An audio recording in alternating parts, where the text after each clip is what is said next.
to the 10-minute rule bill. Daisy Cooper. Thank you, Madam Deputy Speaker. I beg to move that leave be given to bring in a bill to establish an independent public inquiry into the government's response to concerns about fire and building safety. This bill would not duplicate or undermine the ongoing and essential work of the Grenfell Tower inquiry, nor would it repeat any of the Hackett review into building and fire safety regulation. What this bill does seek to do, however, is to compel the government to establish an independent inquiry into its handling of the fire safety crisis. It is now more than 4 years since the horrific loss of life at Grenfell Tower, yet this government's handling of the fire safety crisis has itself now become a national scandal of epic proportions. Tens of thousands of innocent people deserve to understand how and why, after 4 years, they are still trapped in homes that are not safe and which they cannot sell. They deserve to know why they are facing bankruptcy from bills they cannot afford with their mental health left in tatters. And they deserve to know the government's real motivations, because for 4 years, fire safety victims have had to battle with the government again and again at every twist and turn to get help to solve a problem that is not of their making, and for which there is still no end in sight. There are scores of questions that the government must answer, but they relate to 3 broad areas. First, the government's failures to date. Second, the faulty design of the Building Safety Fund. And third, the gaping hole between the Prime Minister's promises and his government's actions. Let me start with the government's failures to date. Madam Deputy Speaker, it is incomprehensible that 4 years on from Grenfell, we still don't actually know the scale of the building safety scandal. That's because this government has no complete data on how many mid-rise buildings below 18 metres have been built with dangerous materials and fire safety defects. It was revealed more than a year ago that the government had been told by its own advisers that the most dangerous forms of ACM cladding and insulation are unsafe on buildings of any height. And yet, the Ministry of Housing, Communities and Local Government admitted it did not have the data on the number of buildings below 18 metres which have cladding systems, or what proportion of the buildings which do are likely to be clad in ACM. The government could have taken immediate action, but it failed to do so. An inquiry is needed to find out why. The second area of the inquiry would be to look at how the government has designed the Building Safety Fund, because on the face of it, it appears as though the Building Safety Fund has been deliberately designed by this government to exclude a huge amount of issues and a huge amount of people. Housing associations with non-ACM cladding are excluded. Properties below 18 metres are excluded. And non-cladding fire safety remediation works are also excluded. Anybody who really wanted to solve this crisis would not design a remediation fund that excluded all of this. The Secretary of State has ignored recommendations from the Housing Select Committee that social housing providers should have free and equal access to the fund.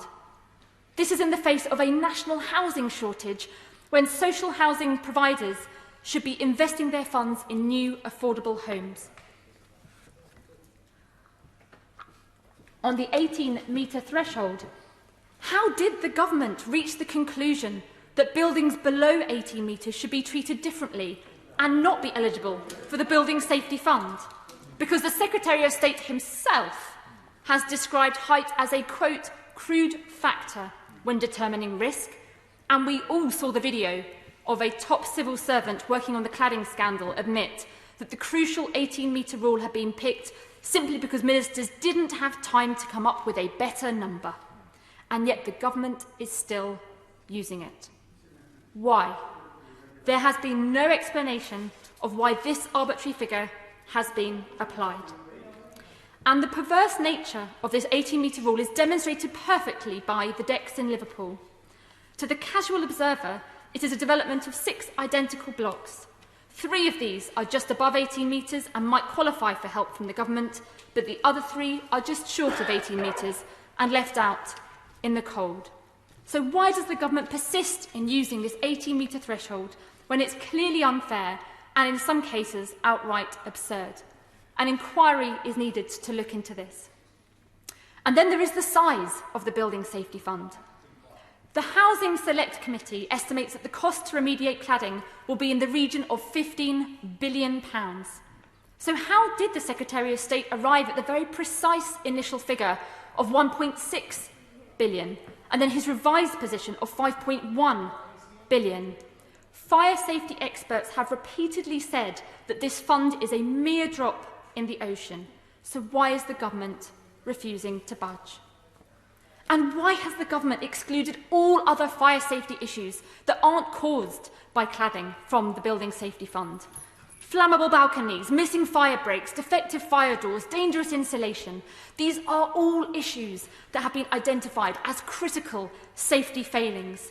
And like cladding, none of these are the fault of leaseholders, yet they are still not being addressed by the government's schemes. And that's even before the huge cost of waking watchers, which are needed to make sure that people's homes don't go up in flames. And finally, the third area relates to the gaping hole between the Prime Minister's promises and his government's actions. Last autumn, the End Our Cladding Scandal campaign put forward a very simple 10-step plan. In essence, it called on the government to stump up all the cash to remediate fire safety problems, to get rid of all the problems by the end of 2022, and then to use its weight to recoup that money from those who are responsible. That plan would meet the government's own test of not letting the cost fall to the taxpayer or to innocent building safety victims. On the 3rd of February this year, leaseholders were given fresh hope that their nightmare was finally over, because the Prime Minister stood at that dispatch box and told this House, and I quote, "We are determined that no leaseholder should have to pay for the unaffordable costs of fixing fire safety defects that they did not cause and are no fault of their own." But that fresh hope turned to false hope, because the Prime Minister and his government spent 10 months fighting members of this House who tried to protect leaseholders from these costs when we tried to amend the fire safety bill, but the government fought tooth and nail to stop us.